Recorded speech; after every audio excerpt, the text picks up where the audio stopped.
नारद जी ने कहा प्रभु मैंने जहां देखा वही कौतूहल देखा। आदमी दिन में एक बार सत्य बोल दे तो मनुष्य समझता है कि हरिश्चंद्र के बाद हमारा ही नंबर है, और झूठ चाहे दिन में 50 बोल दे लेकिन उसको नहीं बताता। आदमी अगर धर्म का काम एक करेगा तो उसको 100 बार बताएगा मैंने अमुक जगह इतना धर्म किया, परिक्रमा में इतना किया, लेकिन पाप को कोई नहीं बताता। प्यार से बोलिए राधे राधे। तो नारद जी ने कहा प्रभु मैं काशी, गोदावरी, गया, पुष्कर, कावेरी आदि क्षेत्रों में घूमता हुआ जब इस पृथ्वी का हाल देखा तो घूमते घूमते महाराज मैं पहुंचा श्रीधाम वृंदावन में। और वृंदावन में जब मैं गया तो वहां भी मैंने एक कौतूहल देखा, एक तमाशा देखा। एक स्त्री जिसके पास में 2 पुरुष हैं वृद्ध अवस्था में पड़े हुए, हजारों स्त्रियां उस स्त्री की सेवा कर रही थी।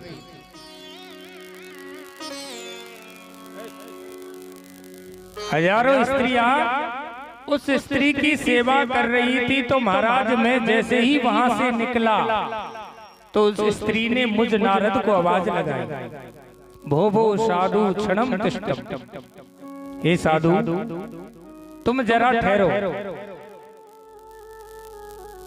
और सज्जनों जैसे ही नारद जी कहते हैं सनत कुमारों से कि महाराज मैंने उस स्त्री को देखा तो मैं रुक गया। मैंने उस स्त्री से पूछा कि देवी तुम कौन हो? उस देवी ने नारद जी को बताया महाराज अहम भक्ति रीति क्या था। महाराज मेरा नाम भक्ति है, और ये जो पुरुष आप देख रहे हो जो वृद्ध अवस्था में है ये मेरे 2 पुत्र हैं, एक का नाम ज्ञान है और दूसरे का नाम वैराग्य है। नारद जी ने कहा कि जब माता को देखा तो माता तो तरणी प्रभुता गई। माता की उम्र जवान थी और बेटे देखे तो बेटे बूढ़े हो गए। अब आप विचार करो कि माता की अवस्था तरुण हो और जिसके बेटे बूढ़े हो जाए, उस माँ के हृदय की वेदना कौन जान सकता है। तो भक्ति ने नारद जी से कहा महाराज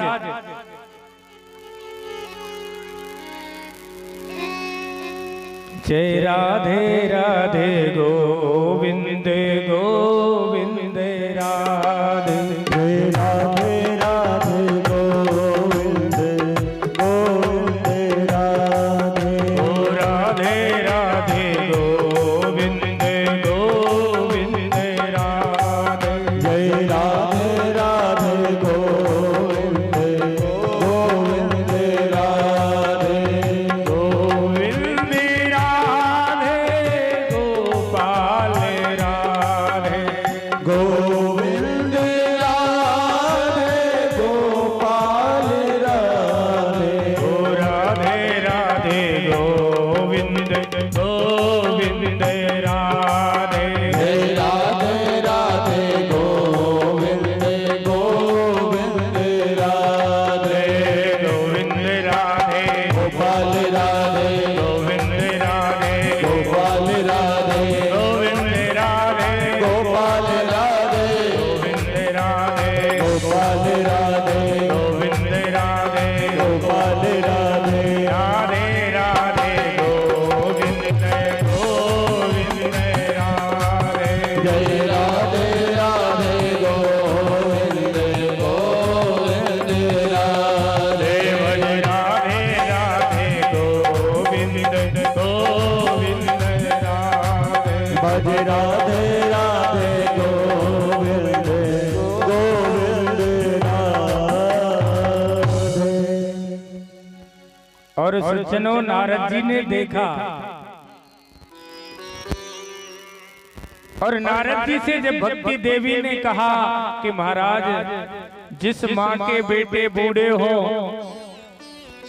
और माँ जवान हो उस माँ के हृदय की वेदना कौन पहचान सकता है। नारद जी से भक्ति देवी ने कहा, महाराज आप मेरा दुख दूर करें, क्योंकि संत का हृदय होता है और संत का काम होता है कि संत के सामने अगर कोई दुखी है तो उसका दुख दूर करना ये संत का काम है। क्योंकि संत हृदय नवनीत समान, संत का हृदय होता है कोमल होता है। सज्जनों कभी भी संत ब्राह्मणों के पास में जाकर के फालतू के प्रश्न ना करें कि महाराज मेरा काम अच्छा चलेगा कि नहीं, मेरे घर में बहू है, इसके पुत्र होगा कि नहीं, ये सब फालतू के प्रश्न हैं। अगर संत के पास में हम लोग जाते हैं तो केवल एक ही प्रश्न करें कि महाराज हमको सन्मार्ग की प्राप्ति कैसे होगी, हमको भगवान की भक्ति कैसे मिलेगी। क्योंकि शास्त्र कहता है कि साधु का क्षण, संत का क्षण और अन्न का कण कभी बर्बाद ना करें। थाली में जो भोजन आ जाए ये प्रयास करो कि एक भी दाना थाली में रह ना जाए। प्यार से बोलिए राधे राधे। और संत का एक भी क्षण खराब ना हो जाए। आज भक्ति देवी नारद जी से कहती है, महाराज आप मेरा दुख दूर करें, मेरे पुत्र ज्ञान वैराग्य को तरुण अवस्था प्राप्त करें। नारद जी आश्चर्यचकित रह गए और नारद जी ने अपना प्रयास प्रारंभ कर दिया, वेद पढ़ना प्रारंभ किया। ज्ञान वैराग्य के कानों में नारद जी ने वेद को पढ़ा। सहस्त्र शीर्षा पुरुषा सहस्त्राक्षौ सहस्त्रपात शभूमि ग्वंग सर्वत तिष्ठ दशांगुलम। वेद का पाठ किया, वेदांत का पाठ किया। अब ज्ञान वैराग्य थोड़े से हिले तो जरूर थे, लेकिन पुनः उसी अवस्था में आ गया। उसी अवस्था में ज्ञान वैराग्य आ गए तो नारद जी को बड़ा अचंभा हुआ। उसी समय आकाशवाणी हुई सज्जनों, और आकाशवाणी ने ज्ञान वैराग्य से नारद जी को कहा कि हे नारद, अगर तुम ज्ञान वैराग्य को तरुण अवस्था प्राप्त करना चाहते हो तो सत्कर्म करें। आकाशवाणी ने क्या कहा कि सत्कर्म करें। तो नारद जी सनत कुमारों से कहते हैं, महाराज आखिर में सत्कर्म है क्या? ये सत्कर्म है क्या? आज सनत कुमारों ने कहा, नारद सत्कर्म है श्रीमद् भागवत कथा। तुम श्रीमद् भागवत कथा का अनुष्ठान करो, यज्ञ करो, जिससे भक्ति का दुख दूर होगा, ज्ञान वैराग्य को तरुण अवस्था प्राप्त होगी। नारद जी ने कहा, प्रभु आप भागवत की बात कर रहे हो? अरे मैंने उनको वेद वेदांत का पाठ सुनाया, गीता का पाठ उनको सुनाया, लेकिन वो तो हिले तक नहीं। लेकिन आज सनत कुमारों ने नारद जी से कहा, नारद आप एक बार हमारे कहने से भागवत का आयोजन रखो और सप्तम दिवसेन श्रीमद् भागवत कथा का अनुष्ठान कराओ, जिससे तुम्हारा दुख दूर हो, भक्ति का दुख दूर हो। और सज्जनों, सनत कुमारों के कहने पर नारद जी ने भागवत का अनुष्ठान कराया और जगह रखी हरिद्वार में। हरिद्वार में भक्ति देवी को आमंत्रित किया गया था। ज्ञान वैराग्य के सहित भक्ति देवी पधारी।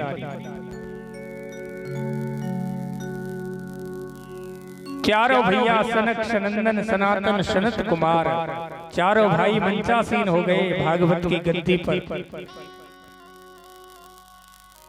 और श्रीमद् भागवत कथा का अनुष्ठान प्रारंभ हुआ।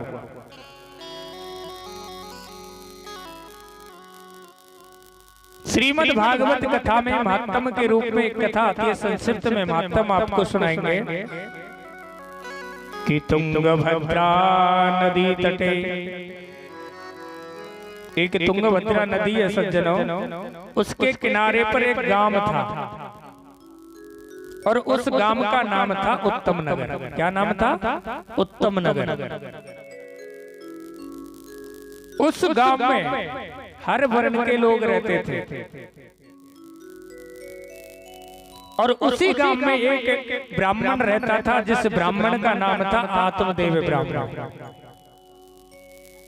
बड़ा कर्मकांडी ब्राह्मण है, त्रिकाल संध्या करने वाला ब्राह्मण है, लेकिन दुख है तो केवल ब्राह्मण को एक ही है कि ब्राह्मण के घर कोई संतान नहीं है। प्यार से बोलिए राधे राधे। उस ब्राह्मण के घर कोई संतान नहीं है। अब ब्राह्मण को तो इस बात का कोई सोच विचार ही नहीं था कि मेरे घर संतान है या नहीं है, लेकिन पड़ोसी जो होते हैं ना, अगर किसी व्यक्ति को कोई दुख हो और वो व्यक्ति उस दुख को महसूस ना करे तो पड़ोसी उसको महसूस करा देते हैं। ऐसे पड़ोसी बड़े भाग्य से मिलते हैं। प्यार से बोले राधे राधे। प्यारे याद करना कि संसार में जो व्यक्ति आया है उसको जाना पड़ेगा, कि आया है सो जाएगा और राजा रंक फकीर, और कोई सिंहासन चढ़ चला तो कोई बंधे जंजीर।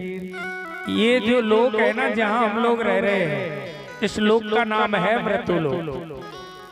और मृत्युलोक में जो व्यक्ति आया है उसको जाना पड़ेगा। ये बात आप लिख लेना, मुझे भी जाना है, आपको भी जाना है, किसी को आज, किसी को कल, किसी को परसों, जाना सबको है। देखिए एक कथा मुझे याद आती है। एक बार एक लड़का एक राजा के यहाँ काम करता था और काफी दिन हो गए उस लड़के को राजा के यहाँ काम करते करते। एक दिन राजा की नजर उस लड़के पर पड़ी कि इस लड़के को बहुत दिन हो गए हमारे यहाँ काम करते करते, इसने आज तक हमसे कुछ लिया ही नहीं है, ये तो निस्वार्थ सेवा करता है। तो राजा ने उस लड़के को बुलाया और उससे कहा कि भाई तू हमारे यहाँ बहुत दिन से काम करता है और तूने आज तक हमसे कुछ लिया नहीं। लड़के ने कहा महाराज ना तो आपने कुछ दिया और ना मैंने लिया, और राजा से मांगने की हिम्मत किसकी। तो राजा बड़ा प्रसन्न हो गया उस लड़के से, क्योंकि कहते हैं ना राजा जोगी अग्नि जल इनकी उल्टी रीत, ये कब प्रसन्न हो जाए और कब क्रोध में हो जाए पता नहीं। तो राजा प्रसन्न हो गया और राजा ने उस लड़के से कह दिया बेटा मैं तुझसे इतना प्रसन्न हूँ कि तू जितना हीरा जवाहरात पन्ना पुखराज ले जाना चाहे ना तो मैं तुझे 3 घंटे का समय देता हूँ, ले जा। अब उसको समय कितना मिल गया सज्जनों? 3 घंटे का। अब वो लड़का मन में विचार करता है कि 3 घंटे तो बहुत होते हैं और 3 घंटे में तो इतना हीरा जवाहरात पन्ना पुखराज ले जाऊंगा कि मेरी 21 पीढ़ी बैठकर खाएगी।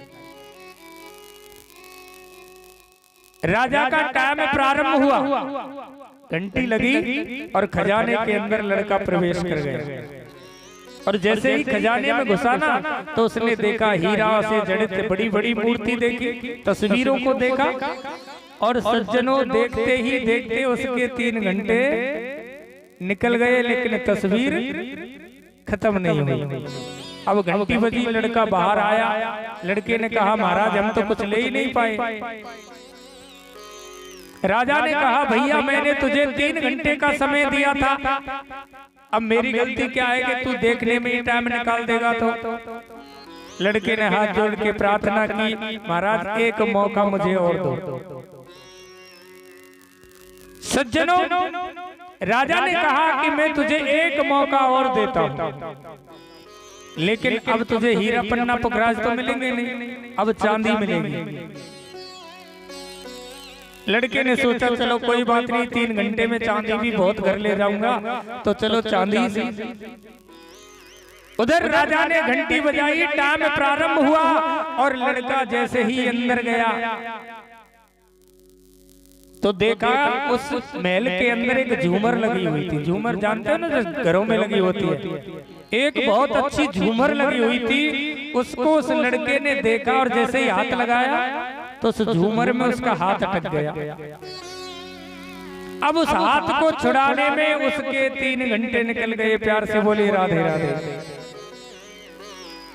उसके 3 घंटे निकल गए। घंटी बजी, बाहर आया, बोले महाराज हम तो कुछ ले ही नहीं पाए। बोले बता मेरी क्या गलती है, मैंने 3 घंटे तुझे पहले दिए, 3 घंटे तुझे और दे दिए। बोले महाराज उसमें झूमर ही ऐसी थी कि उसमें ऐसे अटक गए कि 3 घंटे छुड़ाने में लग गए। लेकिन महाराज एक मौका और आप मुझे दें। तो राजा ने कहा ठीक है, मैं तुझे 3 घंटे और देता हूँ, लेकिन बेटे अब हीरा पन्ना पुखराज और चांदी नहीं मिलेगी, अब तुझे लोहा पीतल तांबा मिलेगा। लड़का ने कहा चलो जितना काम किया उतना तो पीतल ले ही जाऊंगा, इतना तो लोहा घर को ले ही जाऊंगा। तो लड़के ने, राजा ने घंटी बजाई, टाइम प्रारंभ हुआ। लड़का जैसे ही अंदर गया तो देखा एक बहुत बड़ा पलंग बिछा हुआ था। ऐसा ही मौसम हो रहा था। लड़के ने सोचा 6 घंटे का थका हुआ हूँ, थोड़ा आराम कर लूं और उसके बाद में संभाल को ले जाऊंगा। जैसे ही पलंग पर लेटा, नींद आ गई, पता ही नहीं चला कि कब 3 घंटे निकल गए। प्यार से बोली राधे राधे। घंटी बजी, लड़का बाहर आया और महाराज से कहा महाराज हम तो कुछ ना ले पाए। सज्जनों कहने का भाव है कि जो परम पिता परमात्मा, जो इस सृष्टि को रचाने वाला जो कोई ईश्वर है, वो ईश्वर हमको यहाँ भेजता है तो हमको 3 अवस्था देता है, बाल, युवा और बुढ़ापा। जो हमारा बालापन होता है हीरा पन्ना पुखराज की जगह होता है, जिसको हम खेल खेल में निकाल देते हैं। और जब हमारी तरुण अवस्था आती है, जब हम जवानी को प्राप्त होते हैं, जो चांदी वाला झूमर आया था, जब श्रीमती जी घर में आ जाती है। प्यार से बोली राधे राधे राधे। ज्यादा बताऊंगा नहीं क्योंकि हमारे यहाँ के तो हो सब समझदार हैं। श्रीमती जी घर में आती है, कभी तेल खत्म, कभी नमक खत्म, कभी मिर्च खत्म। इसी झंझट में 3 घंटे निकल जाते हैं। और जब हमारा समय रहता है बुढ़ापा, तो बुढ़ापे में तो कोई आदमी का मान भी कम रहता है, वो तो रोटी पानी के इंतजार करता है कि कब बहु देर कब खाए। प्यार से बोली राधे राधे। तो भजन करने का जो समय है वो हमारी अवस्था क्या बताई कि बचपन से तरुण अवस्था में पहले से ही प्रयास करना पड़ेगा ना। लेकिन हम लोग भजन नहीं कर पाते, इसलिए राम को याद करना जरूरी है कि राम भजले कृष्ण भजले तू पछताएगा, एक दिन तू भी चला जाएगा, जाएगा एक दिन तू भी चला जाएगा, एक दिन तू भी चला जाएगा, जाएगा एक दिन तू भी चला जाएगा। राम भजले कृष्ण भजले तू पछताएगा, एक दिन तू भी चला जाएगा, जाएगा एक दिन तू भी चला जाएगा, जाएगा एक दिन तू भी चला जाएगा।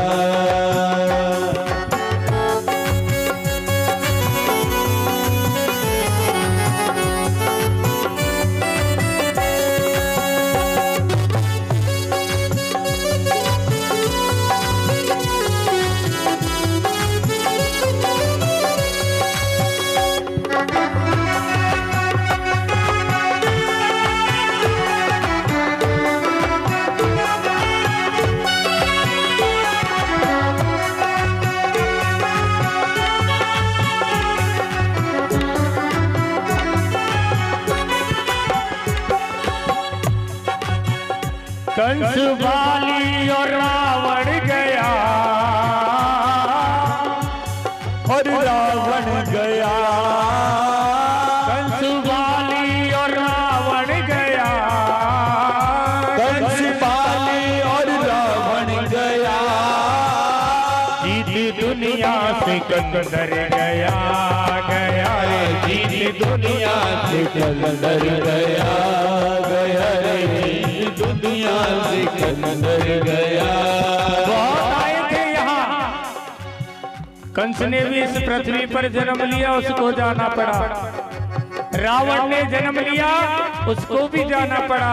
और सिकंदर का नाम आपने सुना होगा, जिसने पूरी दुनिया को लूटा।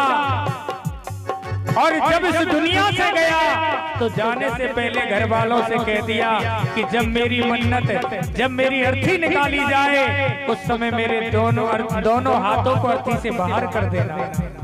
क्यों? सभी जग के शहंशाह और सभी मुल्क के माली थे, और सिकंदर जब इस दुनिया से गए तो दोनों हाथ खाली थे।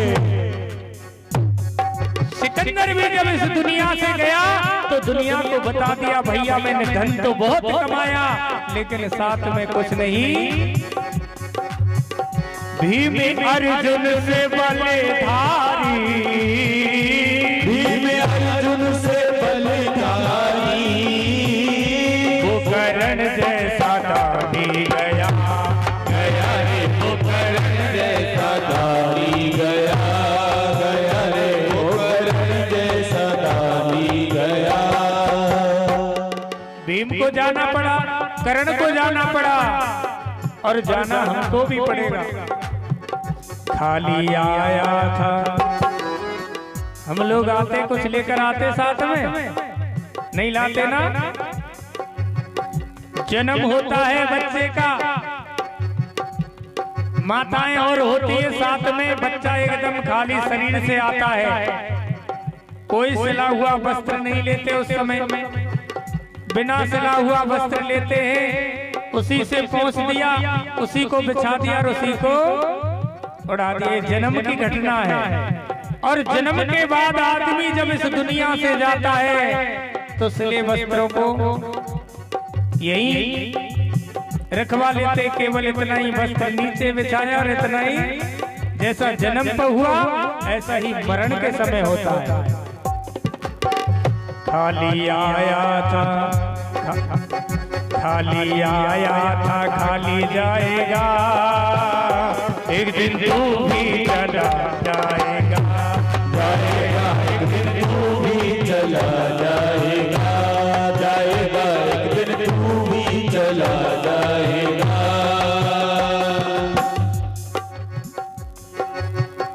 तन के गोरे और मन के काले, तन के गोरे और मन के काले, बड़े झूठे हैं जग वाले, वाले रे बड़े झूठे हैं जग वाले, वाले रे बड़े झूठे हैं जग वाले।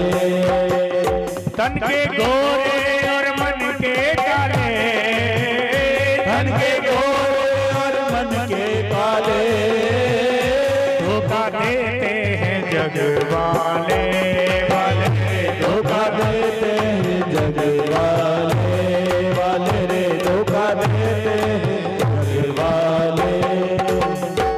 हमारा जन्म हुआ, संसार के लोगों को आपने देख लिया होगा।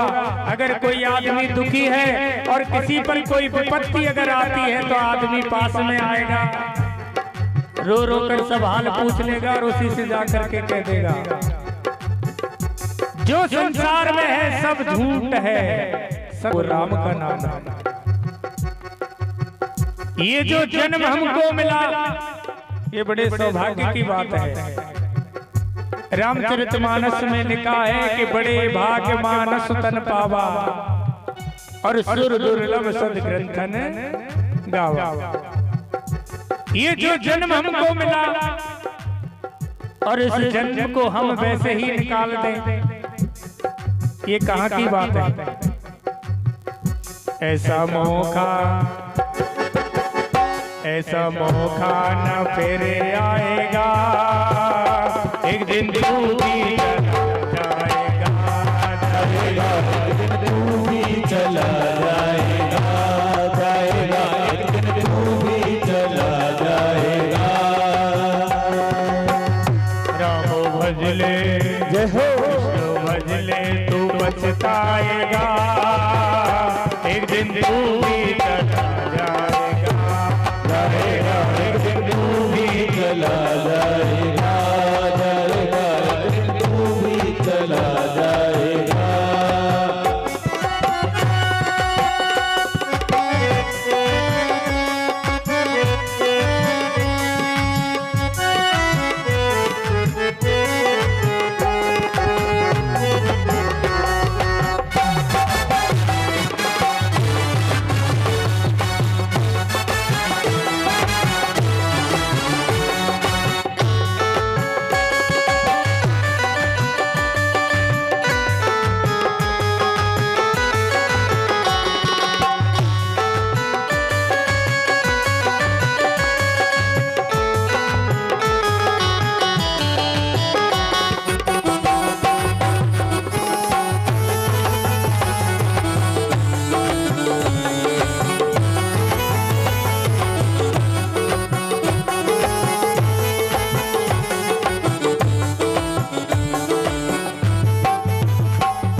बीज भक्ति का बोया नहीं, बीज भक्ति का बोया नहीं, मेरे मनवा का दोया नहीं रे, मेरे मनवा का दोया नहीं, नहीं रे मेरे मनवा का दोया नहीं। लोभ लालच में ऐसा फंसा, लोभ लालच में ऐसा फंसा, चैन की नींद सोया नहीं, नहीं रे चैन की नींद सोया नहीं, नहीं रे चैन की नींद सोया नहीं।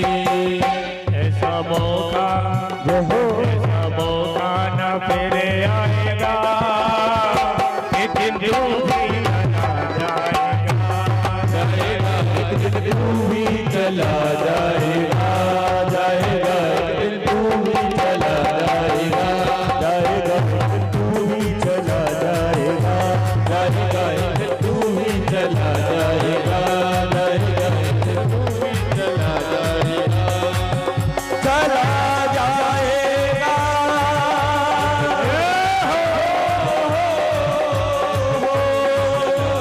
एक दिन तू भी चला जाएगा।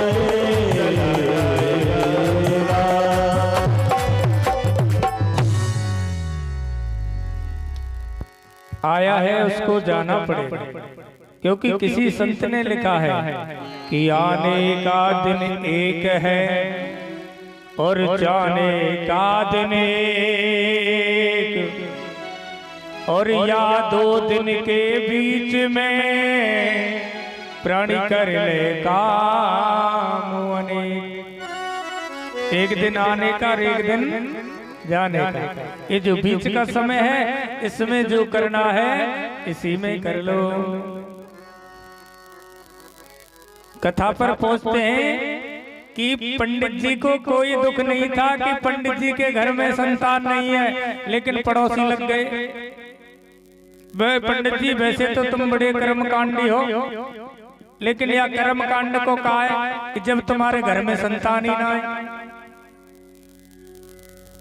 एक पड़ोसी आए, वो जाता नहीं कि दूसरा बैठता है, और हर पड़ोसी पंडित जी से इसी बात को कहता है कि पंडित जी तुम तो बड़े अभागे हो, अरे तुम्हारे घर तो संतान नहीं है, तो ऐसे कर्मकांड के करने से क्या फायदा। अब तांता लग गया पड़ोसियों का, और पंडित जी को चिंता सताने लग गई। गीता में स्पष्ट लिखा है सज्जनों, हमारा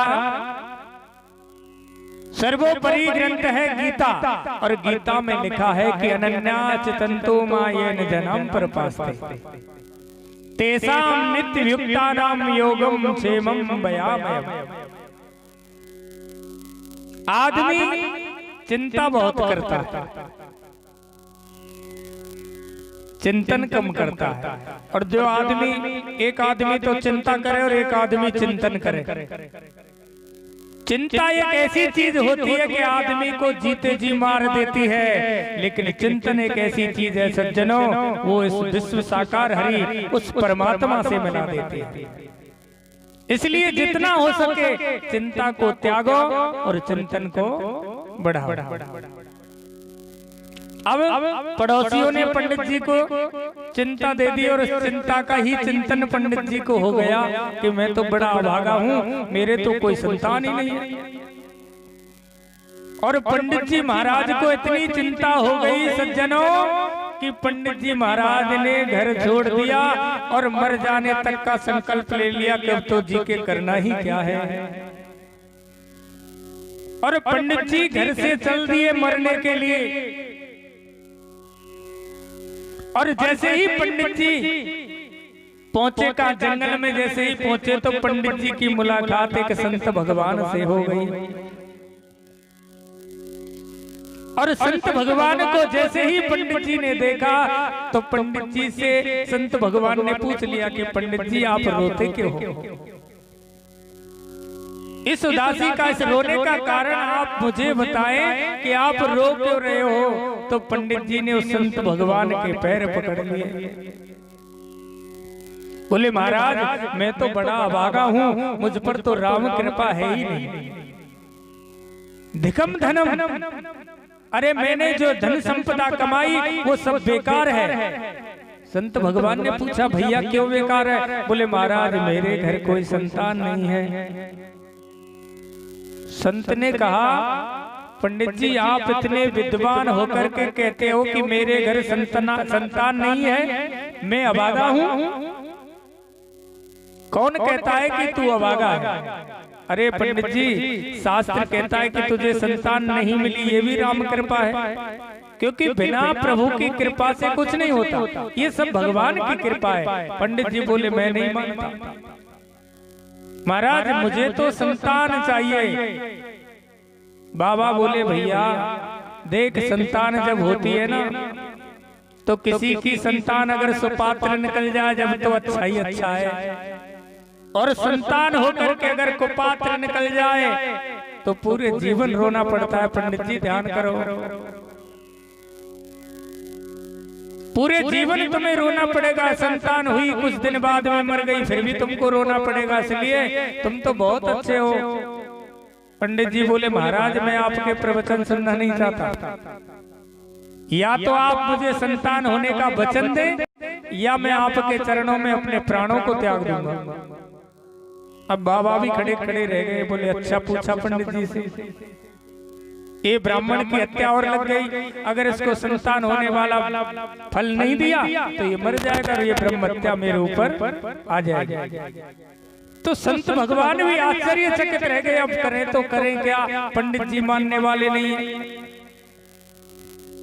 तो संत भगवान ने एक फल लिया सज्जनों, और उस फल को पंडित जी को दे दिया। बोले भैया तुम इस फल को अपनी पंडितानी को दे देना और इसको फल को खाने के बाद में तुम्हारी पंडितानी के पुत्र हो जाएगा, संतान हो जाएगी। एक फल मंत्र से पढ़कर संत भगवान ने दे दिया कि पंडित जी को यहाँ से तो विदा करें। अब उस फल को लेकर के पंडित जी अति शीघ्र प्रसन्नता पूर्वक अपने घर को आए।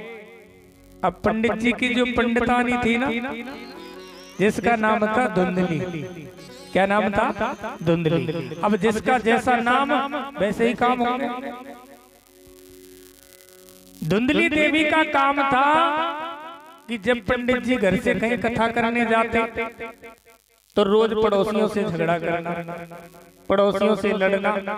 और जब पंडित जी घर को कथा करके आते तो पंडितानी लोटा लेकर खड़ी हो जाती पंडित जी के सामने, मानो बिल्कुल अनसुईया भाव। बंगाल में एक कहावत है सज्जनों, बंगाली लोग एक कहावत बोलते, अति भक्ति चौरेर लक्षणा, कि भक्ति में कोई ज्यादा दिखावा करे, भक्ति में कोई ज्यादा दिखावा करे तो समझ लो इसके मन में कुछ ना कुछ चल रहा है। प्यार से बोले राधे राधे। रामचरितमानस में गोस्वामी तुलसीदास जी ने स्पष्ट लिखा है कि निर्मल मन जन सो मोह पावा,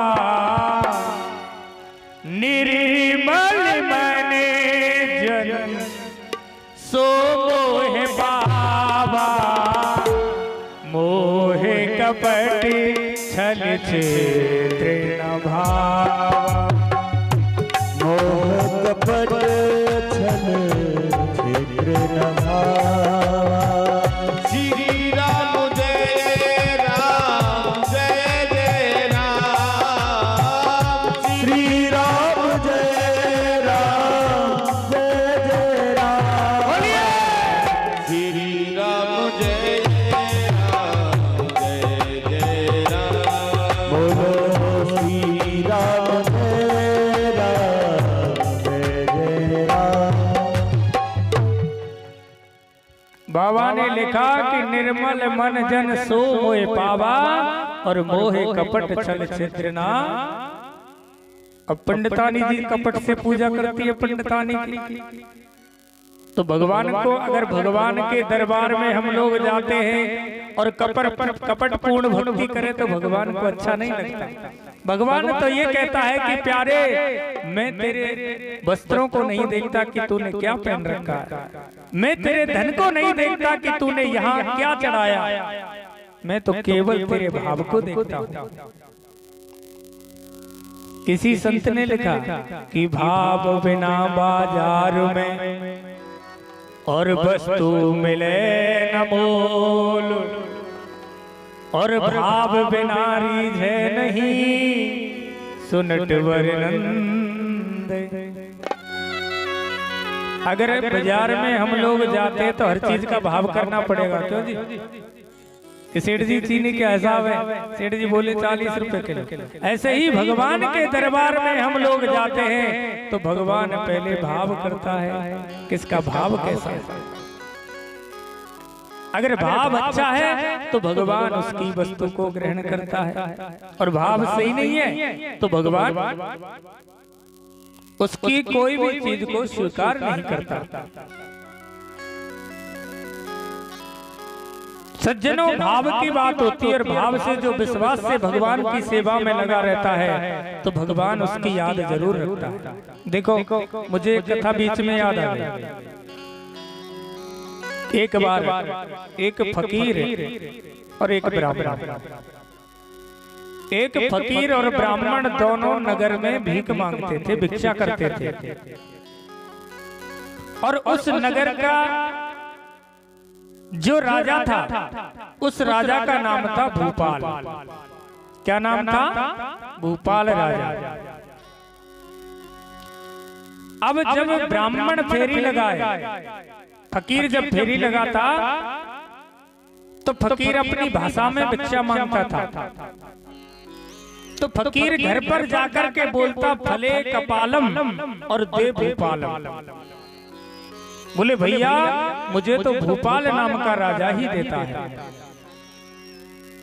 फले कपालम दे भूपालम। पीछे से ब्राह्मण निकलता था और ब्राह्मण फेरी में बोलता था कि जब देंगे दीन दयालम, जब क्या देगा भूपालम। तो उस फकीर ने राजा से जाकर के उस ब्राह्मण की शिकायत कर दी। बोले महाराज मैं भिक्षा आपके नाम से मांगता हूँ, लेकिन वो पंडित जी किसी और के नाम से भिक्षा मांगते हैं। एक दिन राजा ने जब देखा फकीर को, तो फकीर ने राजा के दरबार में जाकर के भिक्षा मांगी कि जब फले कपालम दे भूपालम। और फकीर को राजा ने भिक्षा डाली। फिर पंडित जी आए तो पंडित जी ने अपनी बात बोली। बोले जब देंगे दीन दयालम, जब क्या देगा भूपालम। राजा को क्रोध आ गया कि दे हम रहे और ये किसी और के नाम से, किस परमात्मा के नाम से मांगता है। मैं देखता हूँ कि इसका दीन दयाल इसको क्या देता है। तो राजा को गुस्सा आ गई। सज्जनों, दूसरे दिन राजा ने एक युक्ति निकाली। राजा ने एक तरबूज मंगाया और उस तरबूज का अंदर का माल तो निकाल दिया सेवा लगा के, और अंदर उसमें सोने की मोहरें भर दी राजा ने। उसको जेब के तो बंद कर दिया। फकीर आया और फकीर ने जब राजा के सामने कहा कि जब देंगे दीन दयालम फले कपालम दे भूपाल, तो भूपाल राजा प्रसन्न हुआ और उस फकीर को उस तरबूज को भेंट कर दिया। फकीर ने उस तरबूज को अपने झोले में रख लिया। अब आए पंडित जी, तो पंडित जी को जो राजा रोज देता वही आटा दिया। लेकिन उस दीन दयाल की कारीगरी देखो, उस फकीर की मति फिरी और फकीर सोचता है मन में, अगर मैं इस तरबूज को घर ले जाऊंगा तो बच्चे वैसे ही खा जाएंगे, इसलिए इस तरबूज को बाजार में बेच देता हूं, कुछ पैसे आएंगे जिससे घर का खर्च चलेगा। तो उस फकीर ने उस तरबूज को एक दुकान पर बेच दिया 5 रुपए में, और अपने घर को चला गया। और कहते हैं ना कि जा पर कृपा राम की हुई, ता पर कृपा करे सब कोई। उस दिन पंडित जी को कुछ ज्यादा माल मिल गया भिक्षा में, तो पंडित जी बोले आज तो बच्चों को कुछ लेकर के ही चले। तो संयोग से पंडित जी ने उसी तरबूज पर हाथ रख दिया और दुकानदार से कह दिया कि भैया इसके पैसे कितने हैं। दुकानदार ने कहा भैया 5 रुपए में खरीदा, 1 रुपया मुनाफे का चाहिए, आप 6 रुपए दे जाओ। तो पंडित जी ने उस तरबूज को 6 रुपए में खरीद लिया, पंडितानी को दिया। जैसे ही पंडितानी ने उसको अमनिया किया, 2 टुकड़ों में परिवर्तित किया, तो मोहरें जब निकली तो पंडितानी बोली महाराज, पंडित जी बोले जब देंगे दीन दयालम, जब क्या देगा भूपाल। और दूसरे दिन जब फेरी में फकीर और ब्राह्मण गए तो राजा ने दोनों को बुलाया। तो फकीर से राजा ने पूछा, अरे फकीर तेरे भोपाल ने तुझे क्या दिया? और ब्राह्मण से भी पूछ लिया कि बोल बता कि तेरे दीन दयाल ने तुझे क्या दिया। फकीर बोला महाराज हमारे भोपाल ने तो हमको एक तरबूज दिया जिसको हमने 5 रुपए में बेच दिया। ब्राह्मण बोला महाराज हमारे दीन दयाल ने इतना दिया कि अब मांगने की जरूरत नहीं पड़ेगी। प्यार से बोली राधे राधे। बोले अब कभी मांगने की जरूरत ही नहीं पड़ेगी। तो भगवान पर अगर आदमी भरोसा करता है तो प्यारे याद करना भगवान उसको देता जरूर है। जैसा हमारा भाव है, जिस भाव से हम उस परमात्मा को याद करते हैं, परमात्मा उस भाव में जरूर हम पर कृपा करता है। अब पंडितानी जी का जो भाव था,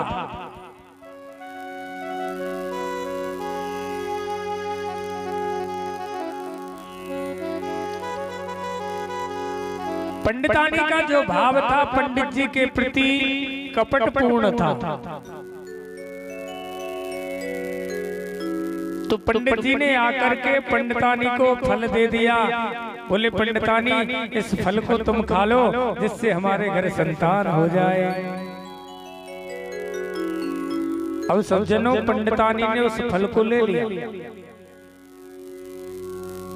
धुंधली देवी ने जब उस फल को लिया, अब पंडित जी से बोला पंडित जी आप जाओ मैं इसको खा लूंगी बाद में। और उस फल को लेकर के तर्क वितर्क करने लगी मन में। बोले भला मैं इस फल को खा लूं और कहीं वह बाबा की बात सत्य हो जाए। अरे बाबा जी होते ही ऐसे हैं, इनकी बात ज्यादातर सत्य होती है। कहीं मैंने इसको खा लिया और भगवान ना करे मैं गर्भवती हो गई तो मेरा तो पूरा शरीर का सिस्टम ही गड़बड़ा जाएगा। क्योंकि गर्भवती महिला ना तो ज्यादा खा सकती ना ज्यादा चल सकती। अरे कहीं घर में आग लग गई तो मुझसे तो भगा भी नहीं जाएगा। ऐसे तर्क वितर्क धुंधली देवी करती है उस फल को लेकर के। उसी समय सज्जनों धुंधली देवी की एक मित्र थी जिसका नाम था कुमति। वो आई उसने पूछा धुंधली क्या बात है? बोले बहन पंडित जी ने इस फल को दिया है और पंडित जी बोल रहे हैं कि इस फल को खा ले हमारे घर संतान हो जाएगी।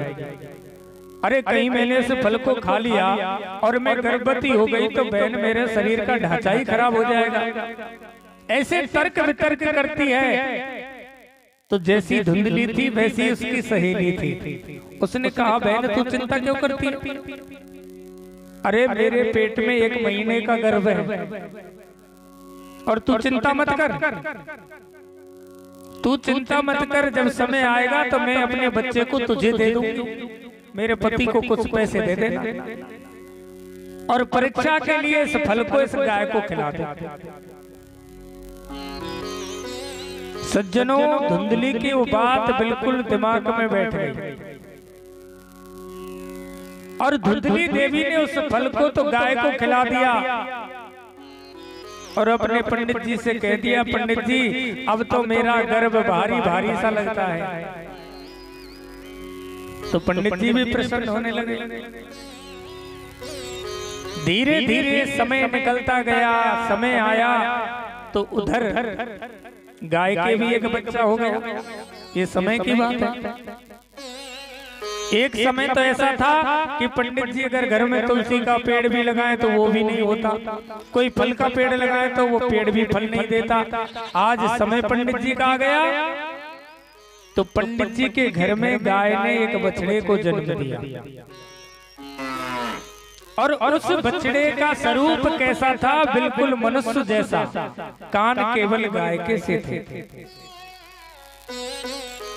उधर धुंधली देवी ने भी अल्लाह करवा दिया कि मेरे भी एक पुत्र हुआ है। समय आया सज्जनों, पंडित जी जब नामकरण संस्कार करने लगे तो पंडित जी ने गाय के पुत्र का भी नामकरण संस्कार किया। उसका नाम गौकर्ण रखा। क्या नाम रखा? गौकर्ण। और पंडित जी जब धुंधली के बेटे का नामकरण संस्कार करने लगे तो धुंधली ने रोक दिया। बोले पंडित जी 9 महीने तक दुख हमने पाया, बच्चे को जन्म हमने दिया तो नाम भी हम ही रखेंगे। उसने अपने बच्चे का नाम रखा धुंधकारी। जैसा माँ का नाम है धुंधली और पुत्र का नाम क्या हो गया? धुंधकारी। समय आया सज्जनों, गौकर्ण जी महाराज तो शुरू से ही भगवान की भक्ति में लग गए, पढ़ने लिखने लग गए, शनमार्ग की ओर लगे। लेकिन धुंधली का जो पुत्र धुंधकारी था शुरू से ही बदमाश हो गया। धीरे धीरे बच्चों के साथ में खेलने लगा, खेलते खेलते ताश खेलने लगा।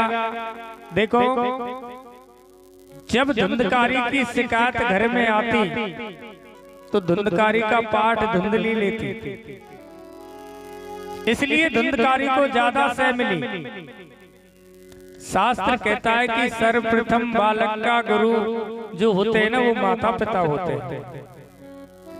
अगर माँ चाहे तो बेटा को संत बना दे, माँ चाहे तो बेटा को विद्वान बना दे और माँ चाहे तो बेटा को डाकू बना दे। ये माँ के ऊपर होता। धुंधली ने उसको सह दी और धीरे धीरे धुंधकारी की शिकायतें आने लगी। शिकायतें इतनी बढ़ गई कि ताश खेलते खेलते जुआ खेलने लग गया। अब तुम जानते हो कि जिस आदमी में जुए की आदत हो, शराब की आदत हो, तो उसके घर तो बर्तन भी नहीं बचते। शायद ऐसा हमने सुना और देखा भी है। लेकिन सज्जनों ये जो नशे हैं, ये जो बाजी के जो नशे, शराबबाजी, ताशबाजी, जुएबाजी, ये सब बेकार है। एक पंक्ति में किसी संत ने लिखा कि जाम पर जाम पीने से क्या फायदा, कि जाम पर जाम पीने से क्या फायदा, रात को पी सुबह तक उतर जाएगी, रात को भी सुबह तक उतर जाएगी। कोई भी नशा देख लो, सुबह करो शाम को खत्म, शाम को किया सुबह खत्म, यही है ना जी। इसीलिए तो उस नशे को दोबारा करना पड़ता है कि जाम पर जाम पीने से क्या फायदा, रात को भी सुबह तक उतर जाएगी। राधा कृष्ण के राम नाम के दो जाम पी ले जरा, उम्र सारी नशे में गुजर जाएगी, उम्र सारी नशे में, उम्र सारी नशे में गुजर जाएगी, उम्र सारी नशे में गुजर जाएगी। जाम पर जाम पीने से क्या फायदा, पर जाम पीने से क्या फायदा, रात को भी सुबह तक उतर जाएगी, रात को भी सुबह तक उतर जाएगी। राधा कृष्ण के, राधा कृष्ण के तो नाम पी ले जरा, उम्र सारी नशे में गुजर जाएगी, उम्र सारी नशे में गुजर जाएगी, उम्र सारी नशे में गुजर जाएगी। संसार का नशा ऐसा है जिसको सुबह पिया शाम को खत्म, शाम को पिया सुबह खत्म। अरे प्यारे, नशा करना है तो ऐसा करो जो कभी उतरे ही नहीं। इतिहास गवाह है कि जिसने राम नाम का नशा किया, इतिहास गवाह है, संत कबीर है, संत रैदास है, मीरा कलयुग में ही हुई थी। मीरा अपने राजस्थान की है मीरा, जिसने राम के नाम का नशा किया और नशा ऐसा किया, उसने ऐसा नशा किया कि एक बार राणा ने मीरा से कह दिया, अरे मीरा देख, तूने अगर राम का नाम लिया तो तुझे खाना नहीं मिलेगा। बोले कोई बात नहीं। बोले अगर तूने राम का नाम लिया तो मैं तुझे जहर दे दूंगा। बोले चलेगा, लेकिन राम का नाम मैं नहीं छोड़ सकती। मीरा ने एक ही शब्द राणा से कहा, राणा मेरा तो गिरधर गोपाल दूसरो ना, और जाके सर पर मोर मुकुट है, मेरो पत है सोए। राणा ने कहा, अरे मीरा देख, अगर तूने राम नाम लेना नहीं छोड़ा, तूने कृष्ण नाम लेना नहीं छोड़ा, तो मैं तुझे महल से निकाल दूंगा। तो मीरा ने उससे कह दिया कि राणा, इस महल में तो मैं कभी रही नहीं, मेरी वृंदावन ससुराल। मीरा ने उस राणा से कह दिया, राणा ये तो मेरा घर ही नहीं है, मेरी वृंदावन ससुराल संभाल राणा तेरी नगरी। वृंदावन ससुराल संभाल राणा तेरी नगरी,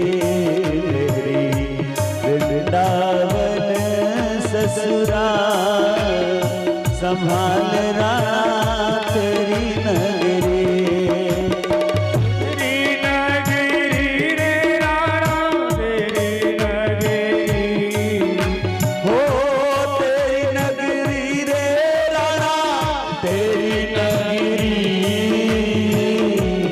तेरी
कभी जीवन में एक अक्षर तक नहीं पढ़ा, लेकिन राम की कृपा कितनी बड़ी है कि आज मीरा ने जिन पदों को गाया उन पदों से हम लोग पीएचडी करते हैं।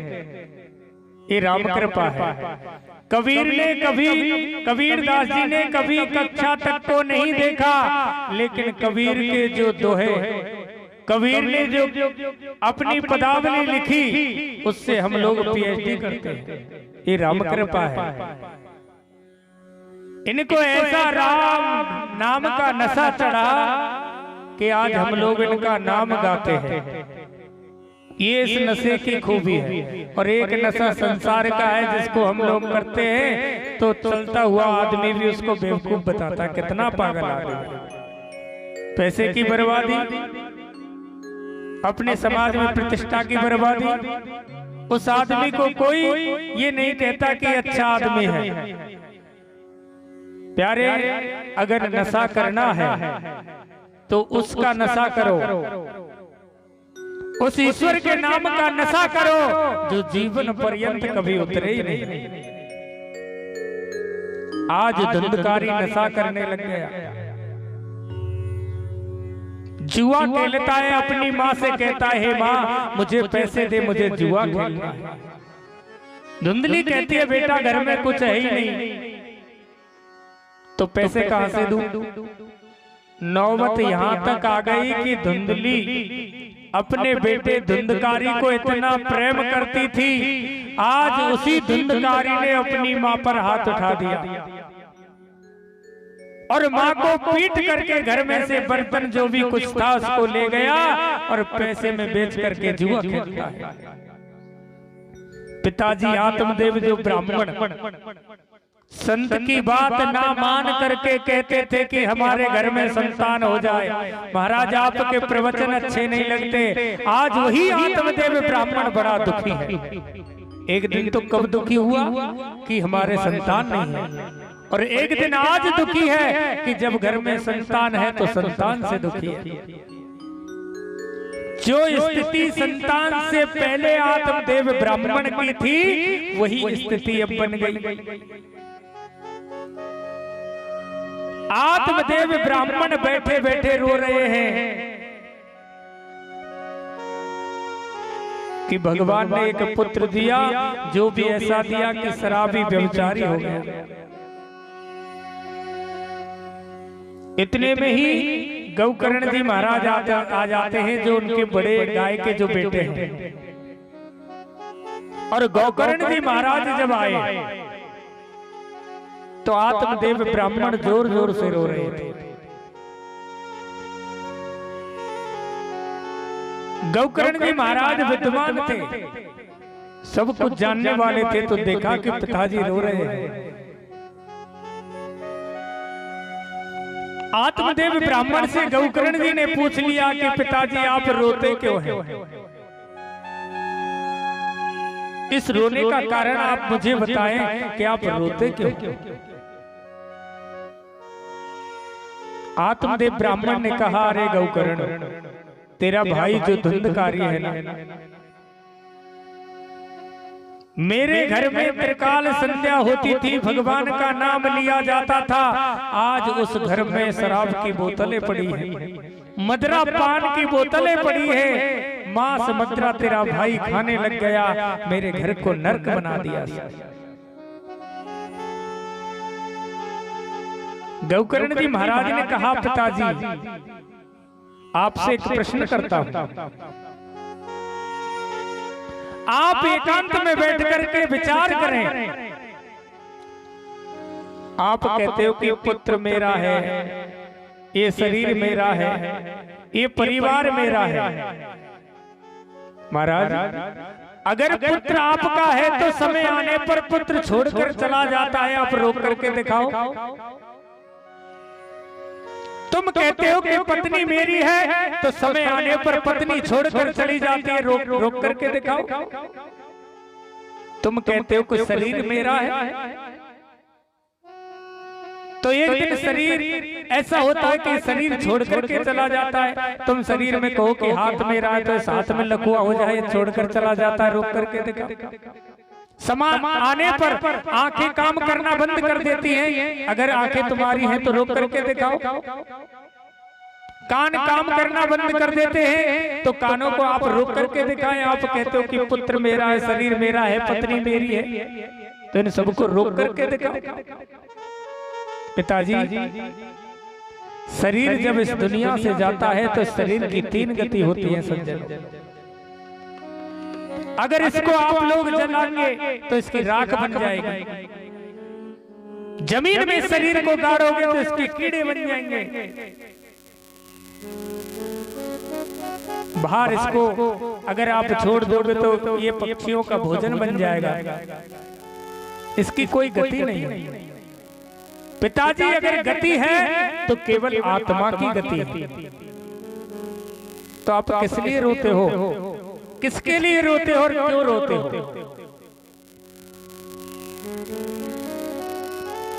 कि चलते चलते राहों में और एक नजर सूरदास पर पड़ी। किसी ने कितनी बढ़िया पंक्ति लिखी है कि चलते चलते राहों में और एक नजर सूरदास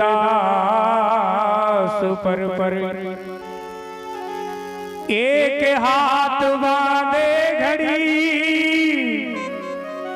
और एक हाथ राखे छड़ी। किसी ने देखा कि आंखों से अंधा सूरदास जी, जिसके हाथ में घड़ी और एक हाथ में डंडा है, कि बुरा न मानो सूरदास।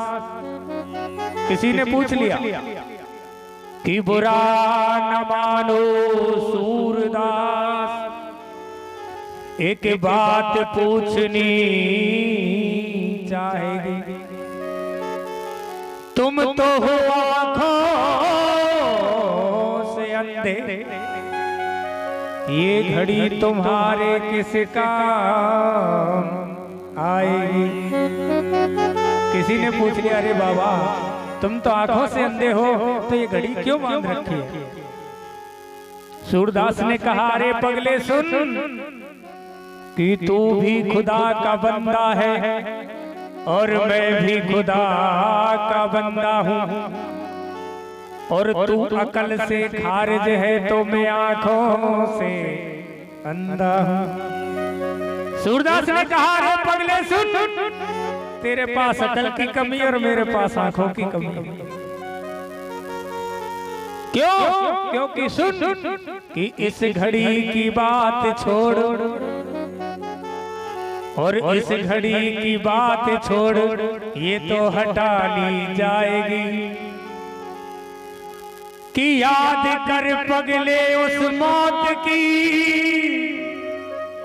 वो कैसे टाली जाएगी।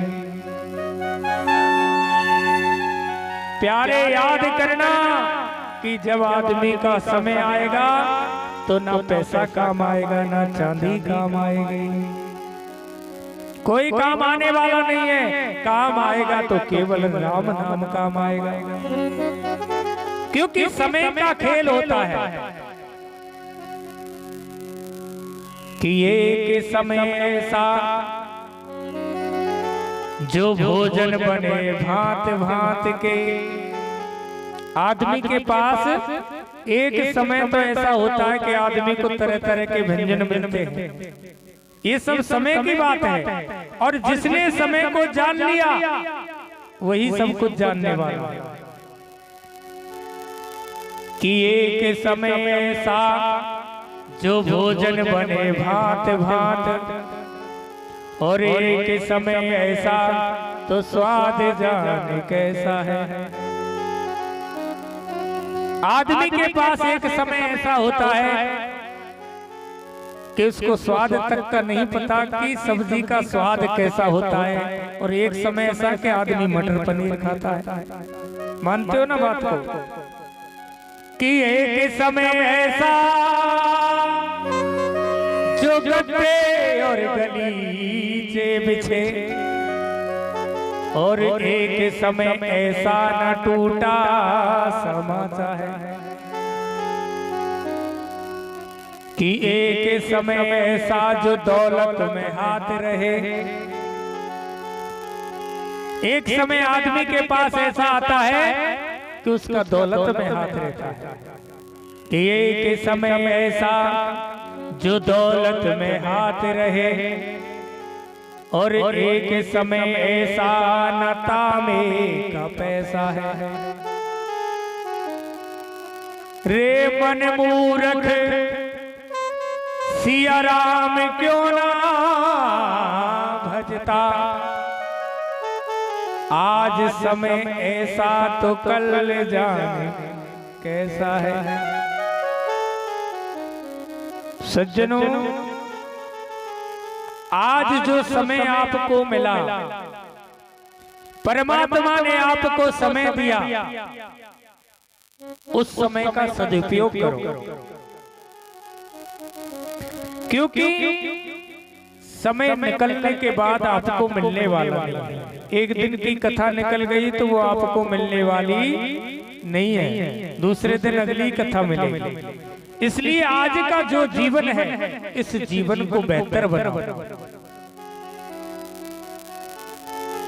क्योंकि समय ऐसा है कभी रुकने वाला नहीं है।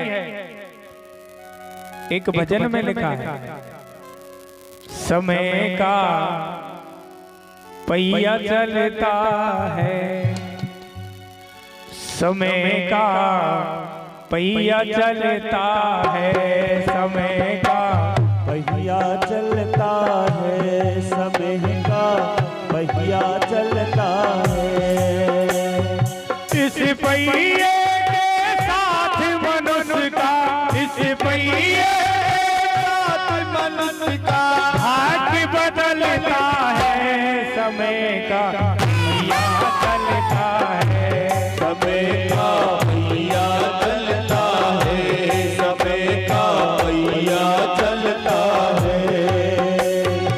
इस पहिए के साथ मनुष्य का, इस पहिए के साथ मनुष्य का भाग बदलता है, समय का पहिया चलता है, समय का पहिया चलता है।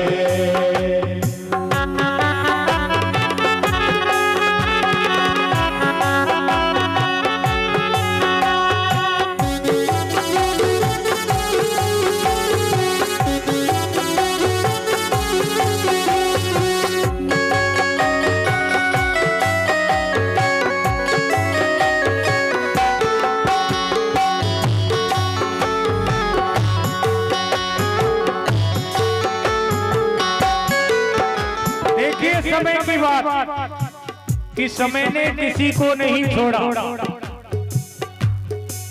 राजमहल के रहने वाले, राजमहल के रहने वाले पंचवटी पर आए, पंचवटी पर आए। भगवान राम समय का खेल कि राजमहल में रहते थे कि माँ के कई ने दो वरदान मांगे और पंचवटी पर पहुंच गए। समय की बलहारी है सज्जन। ओ राजमहल के रहने वाले, राजमहल के रहने वाले पंचवटी पर आए, पंचवटी पर आए। हो 14 साल रहे थे वन में, 14 साल रहे थे वन में। देव का मन हर्षाए, देव का मन हर्षाए। 14 साल तक समय के कारण भगवान राम को वन में रहना पड़ा।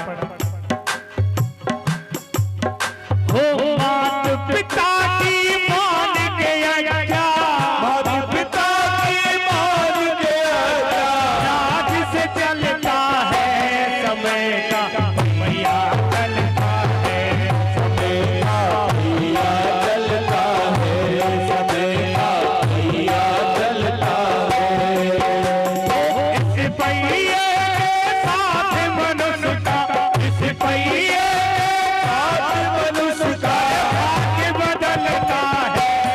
समय का पहिया चलता है, समय का पहिया चलता है।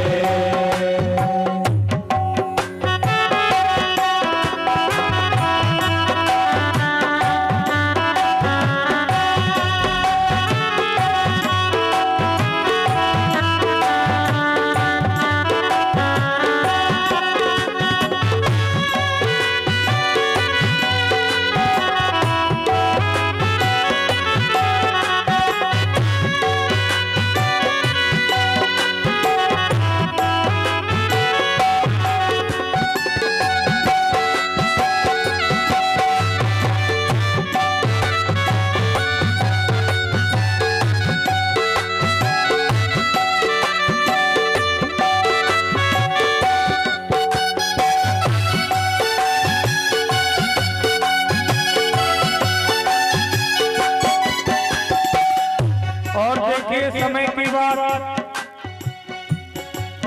हो, गांडीवधारी था वो अर्जुन, गांडीवधारी था वो अर्जुन, भीम गदा बलधारी, भीम गदा बलधारी। अर्जुन जैसा धनुर्धर हमने नहीं सुना, भीम जैसा गदाधारी भी हमने नहीं सुना। लेकिन क्या हुआ उन गदाधारियों का, उन धनुर्धारियों का? हो गांडीवधारी था वो अर्जुन, गांडीवधारी था वो अर्जुन, भीम गदा बलधारी, भीम गदा बलधारी। बीच सभा अपमानित होवे, बीच सभा अपमानित होवे, उनकी अबला नारी, उनकी अबला नारी। समय आया कि भीम भी है, अर्जुन भी है, और उस सभा में भीष्म पितामह लंबी दाढ़ी वाले बाबा भी बैठे हैं। समय आया कि समय का कुछ अंक ऐसा हुआ कि भीम धरा की धरा रह गया, अर्जुन धरा की धरा रह गया, और बाबा भीष्म भी बैठे के बैठे रह गए। और चला दुशासन, द्रौपदी के चीर को खींचता है, द्रौपदी की साड़ी को खींचता है।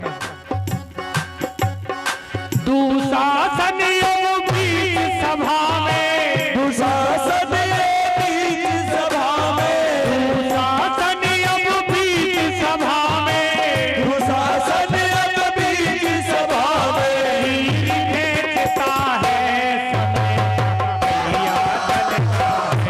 समय का पहिया चलता है, समय का पहिया चलता है, समय का पहिया चलता है। हो इस पहिए के साथ मनुष्य का, इस पहिए मनुष्य का भाग्य बदलता है, समय का पहिया चलता है, समय का पहिया चलता है, समय का पहिया चलता है, समय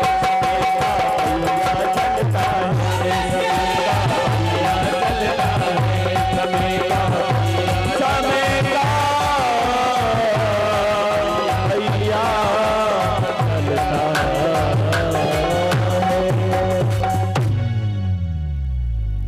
समय ने किसी को नहीं छोड़ा। भीम अर्जुन भीष्म पितामह जैसे योद्धा खड़े के खड़े रह गए। समय आया कि ना तो धनुष बाण काम आए, ना बाबा की युक्ति काम आई कि द्रौपदी का चीर हरण हुआ। सज्जनों, समय को याद करके चलना। किसी कवि ने लिखा है कि समय समय की बात है और समय ये हमने जानी, और जाके पीछे पड़ जाए बैरन कर दे पानी पानी। कि समय बिगड़ी राजा हरिश्चंद्र की, सुना होगा आपने, कि समय बिगड़ी राजा हरिश्चंद्र की, डोम घर नीर भरा दिया। और समय बिगड़ी राजा मोर ध्वज की सुत प्यारा चला दिया। कि एक समय सिया राम को, ये भी समय की बात है, कि एक समय में सिया राम को ये राज तिलक का हुक्म हुआ। और समय बिगड़ी प्यारे राम की 14 बरस वनवास। इसलिए समय को याद रखना, समय को किसी ने नहीं छोड़ा। आत्मदेव ब्राह्मण से गौकर्ण जी महाराज कहते हैं कि पिताजी तुम बात करते हो, किसकी बात करते हो? कि बेटा तुम्हारा है, शरीर तुम्हारा है। अरे शरीर तुम्हारा है तो इसको रोक करके दिखाओ। जिस दिन ये शरीर से जीवात्मा निकलती है उस जीवात्मा को रोक करके दिखाए।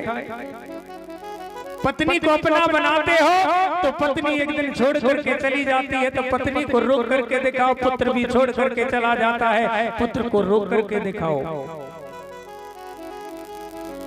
गौकर्ण जी महाराज से, गौकर्ण जी महाराज अपने पिता से कहते हैं कि हे पिताजी आत्मा को पहचानो, ना तो पिता ना पुत्र ना पत्नी। सज्जनों ये धर्म की बात बताता हूं आपको कि संसार में हमने जन्म लिया, पत्नी लाए, बच्चों को लाए, परिवार है, इनका भरण पोषण करना, इनकी इच्छाओं की पूर्ति करना हमारा धर्म है। कि पत्नी को कपड़े की आवश्यकता है तो कपड़ा लाओ, ये अपना धर्म है। पत्नी को अन्न की आवश्यकता है, भोजन की आवश्यकता है तो उसको भोजन की पूर्ति करो, ये धर्म की बात है। लेकिन इनको अपना मानना, शास्त्र कहता है कि जो व्यक्ति कहे कि ना भैया पत्नी मेरी है, पुत्र मेरा है, ये तो सब मेरे हैं, इनको अपना मानना, ये अधर्म की बात है। जीवन का भरण पोषण करना, इनकी इच्छाओं की पूर्ति करना, परिवार को सब कुछ ला करके देना, ये धर्म की बात है। लेकिन इनको अपना मानना, गौकर्ण जी कहते हैं कि पिताजी ये धर्म की बात है। क्यों? कि पत्नी ना अपनी हो सकती ना पुत्र अपने हो सकते, क्योंकि यहाँ सबको छोड़ करके जाना है। इसलिए बंदा अकेला आया है और अकेला ही जाएगा। क्योंकि ये जो मृत्यु लोक है, इस मृत्यु लोक में जिसने जन्म लिया, कबीरदास जी ने एक दोहा लिखा है कि चलती चक्की देख के और गयो कबीरा रो,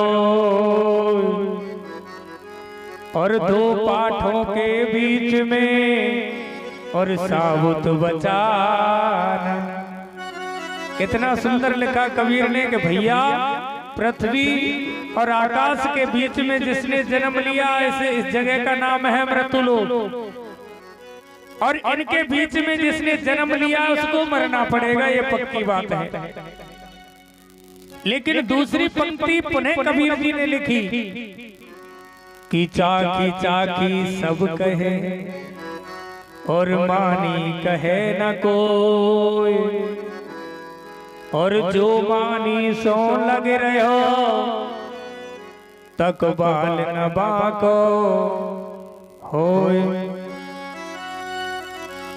ये मानी क्या है? ये मानी शब्द उस अविनाशी परमात्मा का नाम है, उस परम पिता परमात्मा का नाम है कि जो परमात्मा के नाम में लीन है, उस परमात्मा का स्मरण करता है, उस परमात्मा को याद करता है, तो उस आदमी का कोई कुछ बिगाड़ नहीं सकता। प्यार से बोलिए राधे राधे। तेरी जिंदगी धोखा दे जाएगी, तू कर ले भजन हरि को तेरी।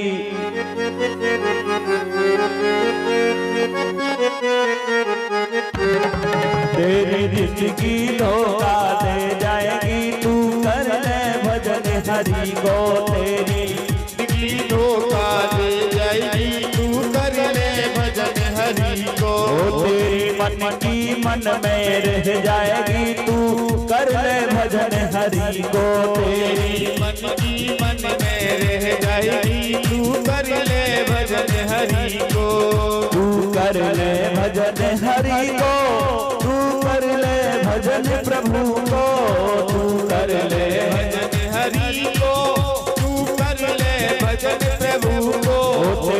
मन की मन में रह जाएगी, तू कर ले भजन हरि को। तेरी मन की मन में रही, तू कर ले भजन प्रभु को। वो तेरी मन की मन में रह जाएगी, तू कर ले भजन हरि को। तेरी मन की मन में रह जाएगी, तू कर ले भजन हरि को।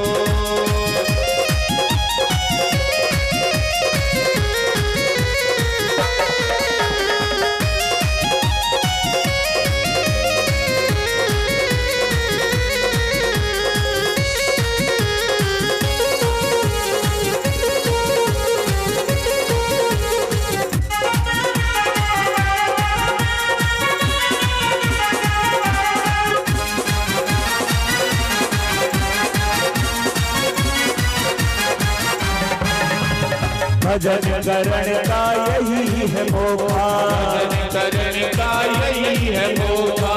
इस जीवन का नहीं भरोसा, इस जीवन का नहीं भरोसा। अरे भजन करण का यही है मौका, भजन करण का यही है मौका। इस जीवन का नहीं भरोसा, इस जीवन का नहीं भरोसा। तोए मौत उठा के ले जाएगी, तू कर ले भजन हरि का। तेरी मन की मन में रह जाएगी, तू कर ले भजन हरि को। तेरी मन की मन में रह जाएगी, तू कर ले भजन हरि को। तेरी मन की मन में रह जाएगी, तू कर ले भजन हरि को।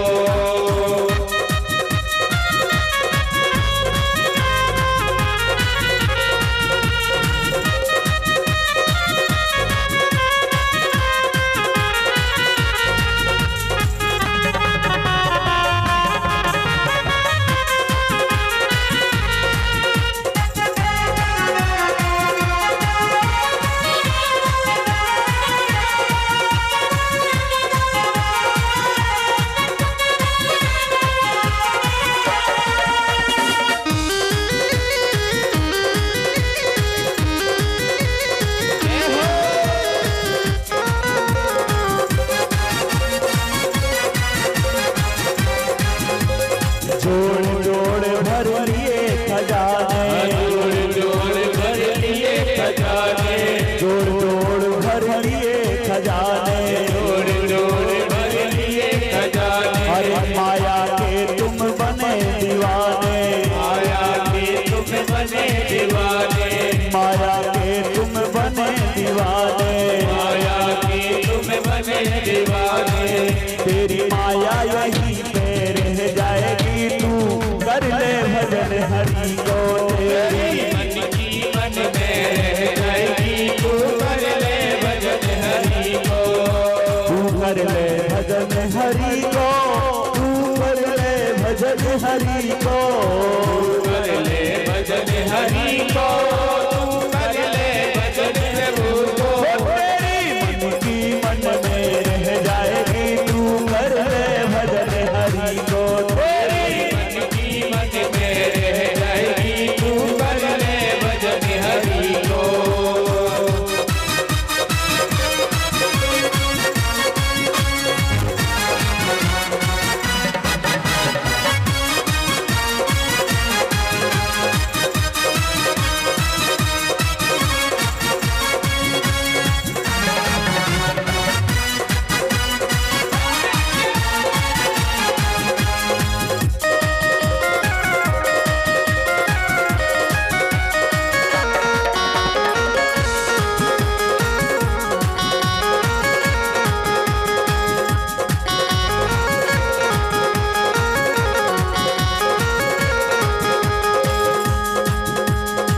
ये जीवन मिट्टी का ढेला, ये जीवन मिट्टी का ढेला।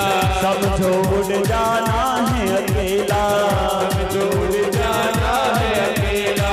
ये जीवन मिट्टी का ढेला, ये जीवन मिट्टी का ढेला। अरे सब छोड़ जाना है अकेला, सब छोड़ जाना है अकेला।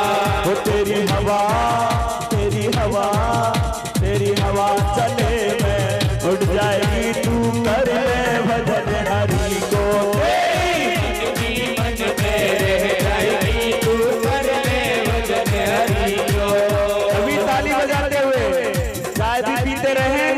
और तालियों का साथ भी देते रहे। वो तेरी मन की मन में रह जाएगी, तू कर ले भजन हरि को। तेरी मन में रह जाएगी, तू कर ले भजन हरि को। तू कर ले भजन हरि को, तू कर ले भजन प्रभु को। कर ले भजन हरि को, तू कर ले भजन प्रभु को। तेरी मन की मन में रह जाएगी, तू कर ले भजन हरि को। तेरी मन में रह जाएगी, तू कर ले भजन हरि को। और अगर नहीं भजन नहीं करेगा तो तुझे क्या करना चाहिए? अगर भजन नहीं करता है इंसान तो ना राम नाम लीनो, राम नाम लीनो। तूने भरी जवानी में तू डूब के मर जा रे टुल्लू भर पानी में। तू डूब के मर जा रे टुल्लू भर पानी में। ना राम नाम लीनो, तूने भरी जवानी में। ना राम नाम लीनो, तूने भरी जवानी में। वन को चले गए, भगवान का भजन करने लगे, भागवत के 10वें स्कंद का पाठ किया। गौकर्ण जी महाराज तीर्थ यात्रा को चले गए। सज्जनों, उधर धुंधकारी ने और ज्यादा आतंक फैलाना प्रारंभ किया। प्यार से बोलिए राधे राधे। राधे। धुंधकारी ने आतंक फैलाया, अपनी माँ से झगड़ा करता है कि माँ मुझे पैसे दे, मुझे जुआ खेलना है, शराब पीनी है। लेकिन अब धुंधली के पास कुछ है नहीं तो धुंधली कहां से लाए? धुंधली को पीटता है, अपनी माँ को मारता है। तो एक दिन धुंधली ने उस दुखी पुत्र से, अपने पुत्र से दुखी होकर के एक कुएं में कूदकर आत्महत्या कर ली। धुंधली ने आत्महत्या की तो अब घर के अंदर अकेला धुंधकारी रह गया। सज्जनों, धुंधकारी ने घर में 5 वेश्याओं को रख लिया। 5 वेश्याओं के साथ में धुंधकारी रहता है। अब आप जानते हो वेश्याएं जो होती हैं धन की भूखी होती है। वेश्याओं के लिए धुंधकारी चोरी करके लाता है और वेश्याओं को धन देता है। ये 5 वेश्या काम, क्रोध, मद, लोभ, मोह, इनके साथ में धुंधकारी है। एक दिन इन 5 वेश्याओं ने विचार किया और सोचने लगी कि कहीं ऐसा ना हो कि एक दिन धुंधकारी चोरी करते करते पकड़ा जाए और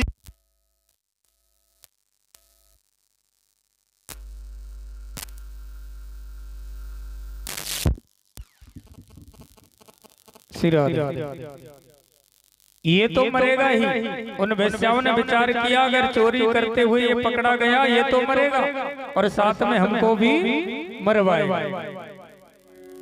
तो उन 5 वेश्याओं ने विचार कर लिया कि आज धुंधकारी घर में आए तो धुंधकारी का राम नाम सत्य कर दो। शराब के नशे में धुंधकारी घर में आया और 5 वेश्याओं ने उसको जकड़ लिया।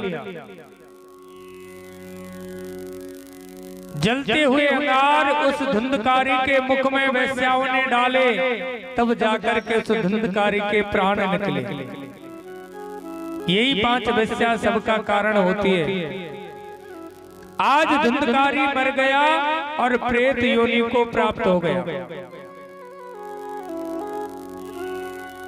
सुखदेव जी महाराज राजा परीक्षित को कहते कि भागवत के महात्म्य में कि धुंधकारी को प्रेत योनि प्राप्त हुई। एक दिन गौकर्ण जी महाराज अपने उत्तम नगर गांव में आते हैं और अपने घर में जब गौकर्ण जी रुके तो रात में कौतूहल गौकर्ण ने देखा। गौकर्ण महाराज ने देखा कि कभी घर के अंदर से सुअर की आवाज आती है, कभी कुत्ते की आवाज आती है, कभी सिंह की आवाज आती है, कभी गधे की आवाज आती है। गौकर्ण जी महाराज ने देखा ये आवाज कैसी है, इतना महाप्रेत बन गया कि उसमें बोलने का सामर्थ्य नहीं था। गौकर्ण जी महाराज ने अपने कमंडल से जल लिया, छींटे लगाए तो उस धुंधकारी में बोलने का सामर्थ्य हुआ। धुंधकारी अपने भाई गौकर्ण से कहता है कि अरे भाई गौकर्ण, अहम भ्राता तुदीयमस्मि धुंधकारिति नामता, मैं तुम्हारा भाई धुंधकारी हूं और मेरे पापों के कारण मुझे प्रेत योनि प्राप्त हुई है।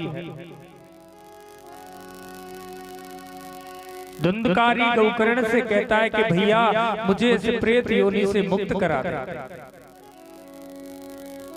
स्वभाविदोपा समस्त दोषा मसीस कल्याण गुणे करासिम।